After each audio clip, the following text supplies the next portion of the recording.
In today's video, I'm going to be talking to you about how this one particular cat right here that you're seeing on the counter changed my life in the matter of a month. And a month goes by very fast. Time goes by so fast nowadays. I don't know what it is. It's like one moment you're busy, or one moment you're spending time with your cat, or one moment you're doing this, or like you could be playing a game or watching TV or watching a movie, you're reading your Bible. You could be doing anything, and before you know it, or you're at work, and before you know it, it's like 4 or 5 hours done pass. But anyway, I'm gonna start off this video by introducing you to Sadie. I named her Sadie because my sister actually came up with that name, and I really liked it, so I stuck with it. So shout out to my sister. Love you, sis. How I met this cat initially was, it's a crazy story. Well, not necessarily crazy, but it's unusual, I'd say. I found her in my apartment complex hallway, and she was literally wandering around. And she happened to be in the windowsill in front of the door of my house, my apartment. I went to bring her some water because I was thinking, she might be thirsty, she might be hungry. I don't know, where she's come from, how far she's come, what she's been through, what she's been dealing with, because a lot of these stray cats be dealing with a lot of different stuff. Get into beefs with other cats, not having anywhere to sleep, not having anything to eat, And I know because I've been homeless before, so I know what that's like. I don't know exactly where she's came from or what she's been through, but, I extended my hand as a gesture, like, hey, do you want anything to drink? And she drank some of the water, and then she looked at me, and she came down from the windowsill. As you see in this picture, she was in the windowsill at first, and then she just walked into my apartment, and she chose me. From the first day or two, she was very shy. She wasn't aggressive or anything like that. She wasn't mean or anything like that. She just was very shy because she didn't know me that much.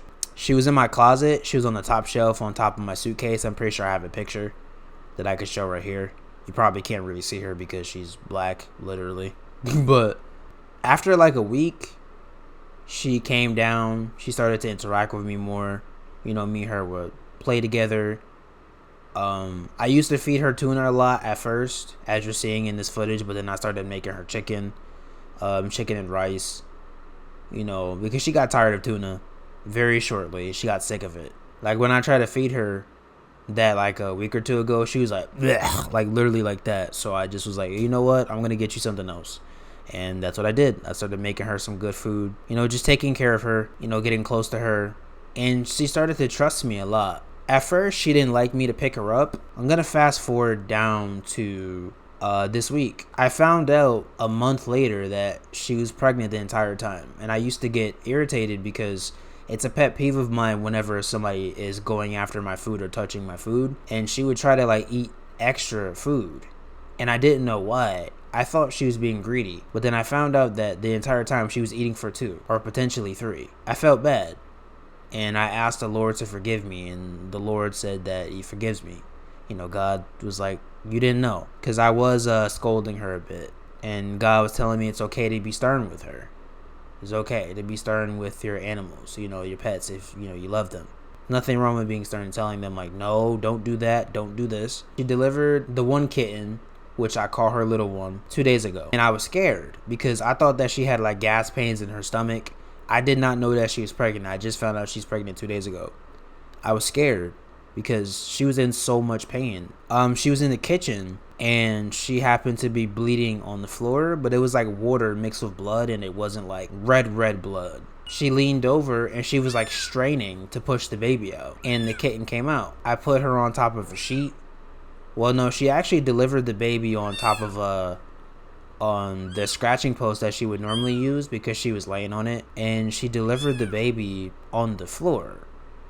I was trying to get her somewhere else, but I wasn't able to, so everything was going good. She was feeding the baby and tending to the baby. After a while, like a day or two, she stopped. And I noticed that when she would walk around, she would leave a blood trail everywhere. At first, it was like a little bit of blood, like it was like light. It wasn't like an insane amount of blood, right? But then she started losing blood. And it got worse. It got worse like yesterday or the day before. It got worse. And I was getting scared because I didn't know what she was bleeding from. But then I did my research and I found out that it probably had something to do with her uterus. And mind you, all of this was happening during a snowstorm. So two of the veterinary hospitals that I called, they weren't even open. So I had to wait another day just to get her help. Before I knew it, she couldn't walk anymore. And she would try to crawl around to drink water. She wouldn't eat food anymore. She stopped tending to the kitten, and not because she didn't care about the kitten, but because she was in so much pain to the point where she couldn't walk. She probably couldn't even feel some of her body. You know, she lost a lot of blood. And I packed up my stuff today. I put her in a cardboard box with some comforters or some sheets and the baby, and I took her to the vet. I was on the bus and I was on my way to the vet, and I kept feeling sick the entire time. And I just kept feeling like I wanted to throw up. I kept spitting everywhere, spitting up saliva, and I didn't know why. The entire time it was the Holy Spirit, and my discernment was going off. I knew there was something wrong with her, but I didn't know what it was at the same time. And I was worried and I was concerned. So I found a veterinary hospital that was in a town that was close to mine, that was open and that was willing to take her. I got off the bus and I walked in the building. Everything was pretty quiet. Everybody had like their pets and stuff like that. One of the things that stuck out to me when I was in the building was I was standing up when I went to go talk to the nurses and tell them what was going on with Sadie, and also fill out the paperwork with a clipboard. There was two older people. It was an older man and an older lady. I think they were husband and wife. I'm not sure. Because all the seats were taken when I walked in. Everybody was like looking at me, but to be honest, I didn't really care. And they were nice enough to offer me their seat. And then after, they ended up going in like a waiting room. So that was very nice of them. I wasn't expecting that. I just was going to stand up and just fill out the paperwork. So I filled out the paperwork. I told them that I had the money to pay for whatever cost, even though I knew that I didn't. I wasn't thinking about it because I'm like, you know what? I was worried about being in debt, because I have been before. And I was like, you know what? God has me, just having faith that I wouldn't have to pay for anything. That was part of what was stopping me from taking her in the first place. So after I filled out the paperwork, a nurse came up to me and was like, can I, take her to check on her? And I was like, yeah, sure, you can. So they took the box that she was in, and the kitten that was in there, and they took her inside, the room where they check up on all the pets and everything. And I went to a waiting room, and I was waiting for about 15 to 20 minutes. One of the nurses I talked to helped me out a lot. She was really sweet. I don't remember her name. I don't remember really anybody's name from there because it's such a traumatic experience. I don't really remember their names at all. I really don't. When she came back, this is what she told me. Yeah, so her gums are white. She's very anemic. Mm-hmm. I'm worried that she's bleeding internally, and I'm worried that her uterus is ruptured, and that's why she has free fluid in the abdomen. That's why her stomach is full of fluid. Yeah. And this is something where it's like, we treat it as like a septic abdomen when the uterus ruptures like this. Mm-hmm. And this is something where she's going to die probably in the next few hours if we don't give her a blood transfusion and take her to surgery. And I'm worried, even with doing all that, I'm still worried that she's going to die. And so I would be recommending that we let her go so that she doesn't suffer because she's so far gone. This is something where we have to make a decision to put her to sleep so she doesn't suffer with this, because this is really bad. So she has the potential to die. Yeah, I'm worried she's going to die just in the time that I'm in here. She's having a very abnormal EKG, like her heart is having a pretty profound arrhythmia that we usually see right before they die. So I'm worried that she's going to die like in the next, probably in the next few hours, potentially, or minutes. And so I would recommend that you give us permission to put her to sleep. Oh, man. Is, beside that, is the kitten okay? I haven't even looked at the kitten yet. I'm having the nurses try to warm up the kitten because the kitten was a little bit cold. And they're giving the kitten a little dextrose solution too, just to make sure that the kitten's blood sugar stays up. Once I figure out kind of what we're doing with her, then I can kind of look at the kitten. But I think we'll have to have you bottle feed the kitten. Yeah, I have some formula at home, but the bottle doesn't come until Friday. Okay, we can probably, I'll double check, but I bet we have some formula here. Or I can probably find some at like Tractor Supply or Smith's or something like that for you. Okay. We can call around. But as far as it goes for her, I would recommend that we euthanize her. Do you want to be present for that, or would you rather not be? Euthanizing is putting her down, right? Putting her down, yeah. I just, before that happens, how I met her was, like, dang, there's a lot going through my head right now. I didn't expect to hear this today. How I met her was, she was just walking around my apartment hallway on the first floor. Mm-hmm. And there was a woman upstairs that had her, but wasn't taking care of her. So I guess she roamed off, or maybe like she opened the door and I guess she walked out because the maintenance man had told me that she wasn't taking care of her. Yeah. And she was sitting in my window because I've documented it. And I went to bring her some water because I was like, she got to be thirsty or hungry, you know. And she just walked into my apartment. And she's been there with me for the past month. And the lady didn't come to get her or anything. So, and I guess maybe because she has another cat, but still. Yeah. But I went to just take care of her at that point. And I had no idea that she was pregnant. I just found out that she was pregnant like 2 days ago. And I didn't know any of that. So. Yeah. That's like a devastating situation because you're the only person who's actually taking responsibility and caring for her. And this is something where usually cats figure out how to give birth like very easily, and it's very rare to have us intervene. But I think that she couldn't pass the kitten. I think she's got another dead kitten inside, and I don't think she could pass that one. And I think she was straining to pass it and was blocked by the dead kitten. And I think that's why the uterus ruptured. So. Oh, no, man. Yeah. Is there anybody you want to call to just kind of talk about? Do you have your neighbor's number or anything like that? Neighbor's number? Yeah. No, I don't have the neighbor's number. I don't even know who the neighbor is. That's the thing. Like, I know they live above me. I just don't know who exactly it is. Yeah, it sounds like they don't really care about her anyway. And this would be something where, you know, we need to make a decision with her best interest. And this is a situation that we can't save her at this point. So. Could I just get a last look at her? Yeah. You want to be with her when I get the injection? It's very peaceful. It sucks because it's like you don't want to, but then it's like either way, if the person, you know, if the cat is, if the cat is like gonna go, it's like you don't want them to suffer either. Yeah. So it's like, it's a hard. Yeah. It's like I think that this is the path of least suffering. Damn, bro. I knew I was feeling weird today for a reason. Oh, God. I'm getting some calcium. Yeah. Okay.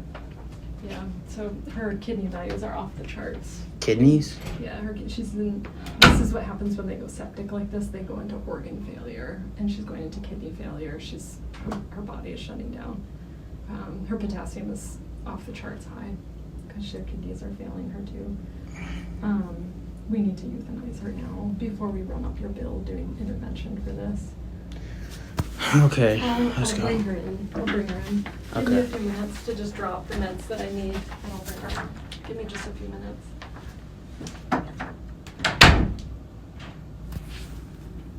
You're telling me I spent all this time with this cat to find out that this cat is dying? I don't even know how to feel right now, or I don't even know what to say. One thing now, God, I just ask that you help me, because I have no idea how to feel right now.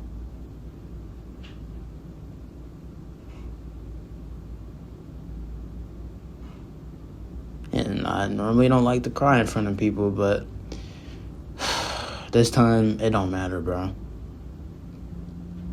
I remember how me and you talked about walking in freedom, so I'm not gonna think about it.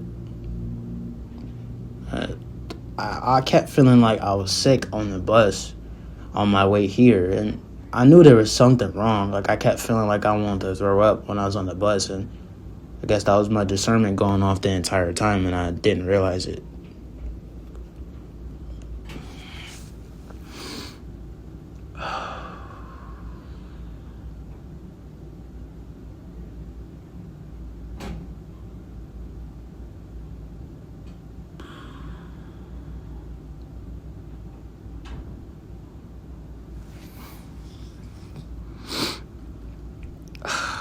Yeah, I did not think that this was gonna happen. It's like everything happened so fast. I found out that she was pregnant 2 days ago, and now her organs are failing. Like, it's just so much happening right now. I just have to go over some paperwork and kind of aftercare with you for Sadie. Dr. Agnes is looking at the kitten right now to kind of see where we go with that. Mm-hmm. This is just the consent form to go ahead with things. It's going to have you print and sign on this other side here. And then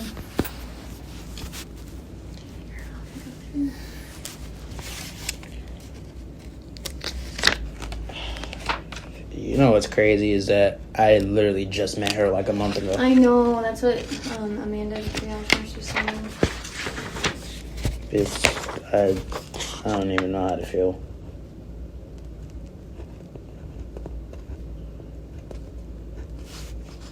And can you tell if like she was young or old or not? Like how old she is? I can ask and see what Dr. Agnes thinks. Okay. What's today's date? I think it's the 25th. 25th, okay, 25th, 26th.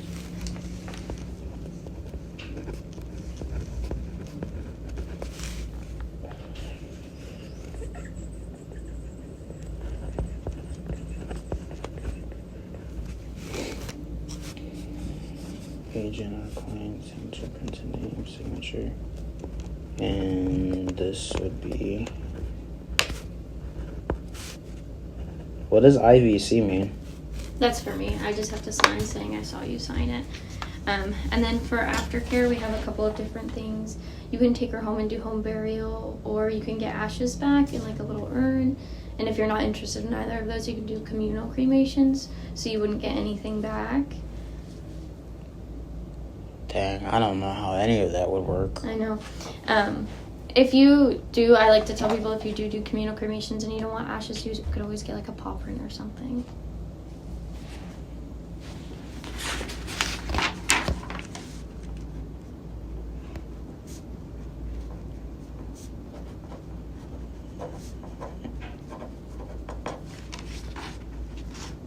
I think I probably would just do a clay paw print. Okay.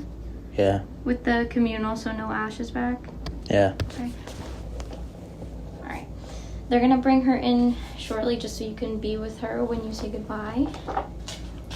And then I'll get you cashed out afterwards, okay? I'm very sorry. I know it's kind of a rush scenario. I'll have her come in here in a second, okay? Thank you.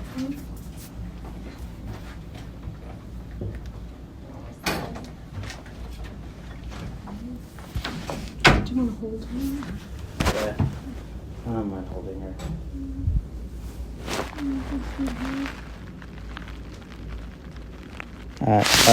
I wish I knew, Sadie. I'm so sorry. And I wish that I met you sooner and that I found out before.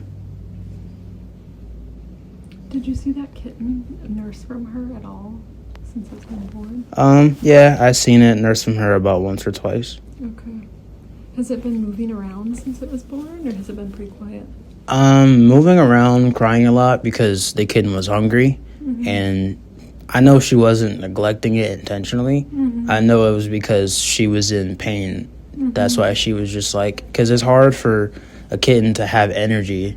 I mean, a mother to have energy to feed a kitten, but then at the same time, you know, they're having organ failure and all this different stuff going on within their system. So Mm-hmm. it's like she was prioritizing that, Mm-hmm. which I understand. Yeah. So...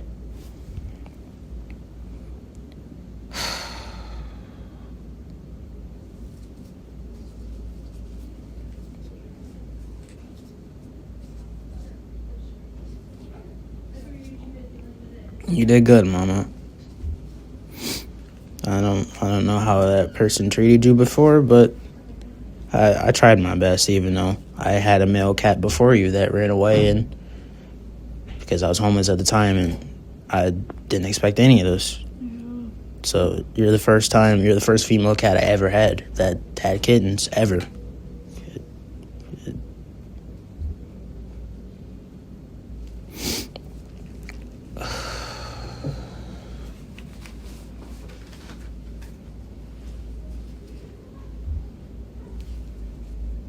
Just have a listen to her.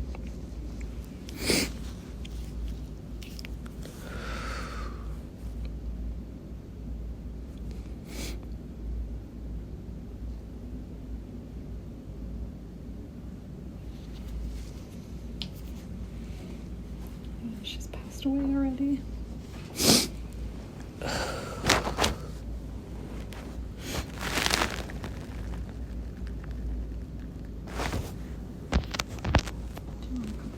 To hold her, or do you want to take her? In a couple minutes. I'll come back in. I'm gonna go look at the kitten. Okay. Thank you.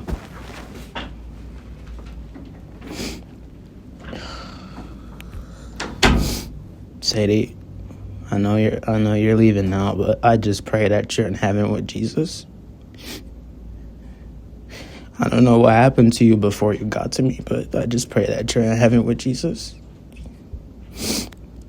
I know that Jesus told me that I have a mansion in heaven, and I pray that you'll be up there with me when I get there.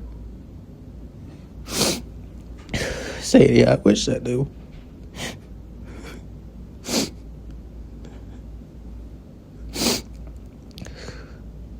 This is the 5th pet I had in my life that something happened to them. This is the 5th one, I swear, and it just... At least God knows I tried my best. I was scared.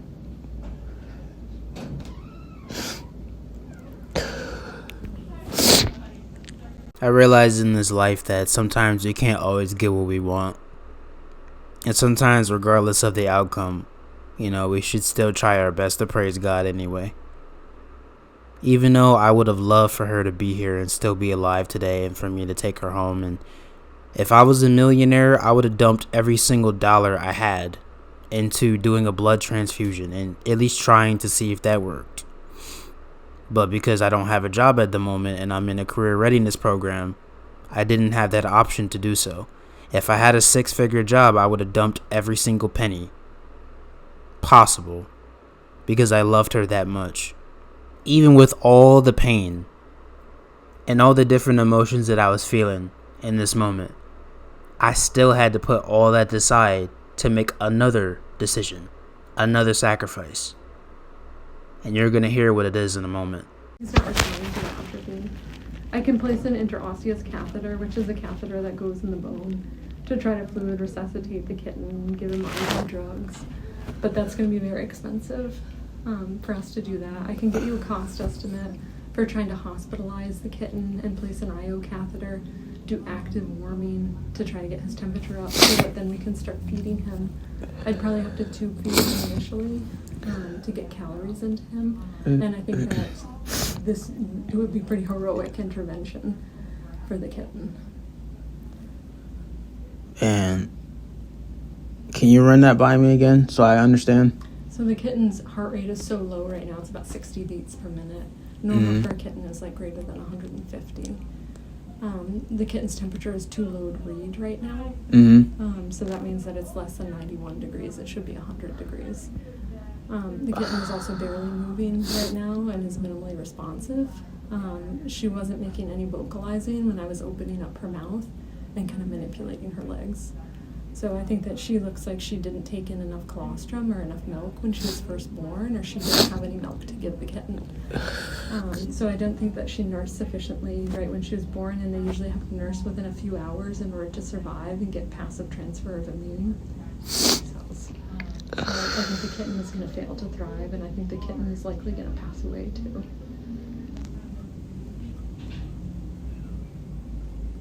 Is there anything that we could try? Yeah, like I can place a catheter in the bone, Mm-hmm. and we can give fluids that way. I can get together a quick cost estimate so you know kind of what we're looking at for hospitalizing the kitten and giving drugs and hospitalizing her and fluids and trying to give her meds to get the heart rate up. But we'd probably be looking at like very easily $1,000 in the next 24 hours trying to resuscitate the kitten. Can you give me a couple minutes? I gotta make a call. Yeah. Do you want me to take her?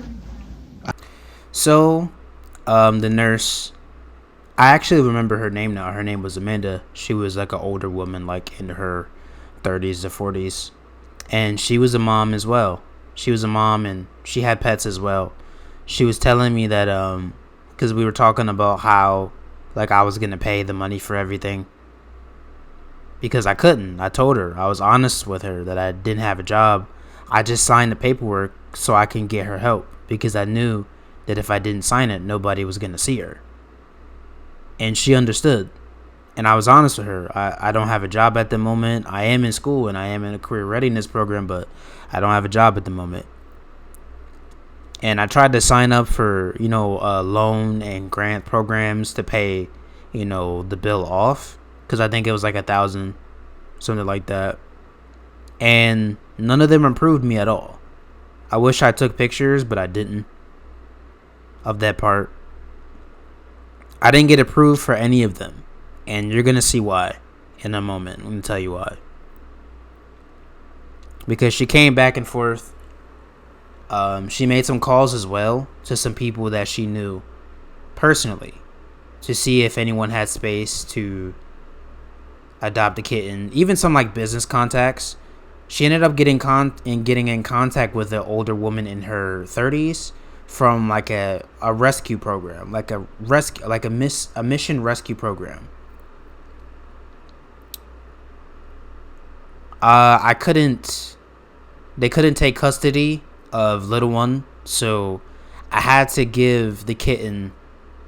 Well, I didn't have to. I chose to, because I feel like that's what was best for the kitten, was to give her away, because I didn't have the means to take care of her. She needed to be somewhere, with someone who had the supplies, or a place that had the supplies to keep her warm, I just left it in God's hands because I didn't want to take the situation into my own strength and try to take care of the kitten myself, because I didn't have the money and then I'm going to school right now. The bottle that I had was going to come on Friday and I had the formula for her, but she needed to be under some sort of like lamp to like warm her body up because her body was so cold, as you heard. So I didn't want to bring her home and then potentially she passed away. So she called the woman, and the woman on the phone came down from Springfield to come get her. And I waited about 30 minutes. No, I waited about, like 15, 20 minutes actually. And I didn't want to give her away, but I had to. Because I had to think about what was best for them. Even though that wasn't the outcome that I wanted to bring Sadie and the kitten home, but I knew that it wasn't going to happen. It wasn't in the cards. I couldn't take control of the situation. I had to have faith and I had to leave it in God's hands. I had no choice. It was what was best for them. And Sadie would have wanted that too. I'm just thankful in the mighty name of Jesus that kitten has a future. And that kitten didn't die. Because then Sadie giving birth to her would have been in vain. So Amanda, being the mom that she is, understood that I didn't have the money to pay the bill. So I guess they waived the fee. And I didn't have to pay anything, as you see on this receipt. Even for the paw print for her. They just threw it out. Because she didn't want me to go into debt. And her being a mother, having that compassion, the Lord using her and the Lord touching her heart to have compassion, by the grace of God. It even says it in Romans that we don't earn or work for his mercy or his love or compassion. He gives it to us. So even in that situation, for God, it wasn't about money. To God, it wasn't about money. It was the fact that I trusted him and I had faith. And even in those feelings and those emotions that I felt, I still submitted it to God. And I still gave it to him, even though my heart was broken. And still is. My heart doesn't feel as heavy as it did before, but there is a hole in it. Sometimes I look around my house thinking that she's still there. Sometimes I still hear Sadie and little ones' meows, but they're nowhere to be seen. And when I go to bed at night, because I sleep with all the lights off so that I can actually get a deep sleep, right? I look at my gaming chair because usually she would jump into it to lay down, or she would jump on my bed and lay down with me. And I look, but I don't see her. It's gonna be hard for me to get used to her not being around, man. It's already tough on me as it is. My house feels empty, and my heart has a hole in it. But even with all the pain and all the strife, I still did the right thing. Regardless of my emotions and how I felt, I knew what was best, and I knew what had to be done. Sadie, I don't feel empty-handed anymore, because I was a part of saving you and your kitten from suffering and giving your kitten the bright future that she deserves. Even though you're not here anymore, I love you. And I will always cherish the memories that I have with you for the rest of my life, until God calls me back home and my body is in a grave with a tombstone over it.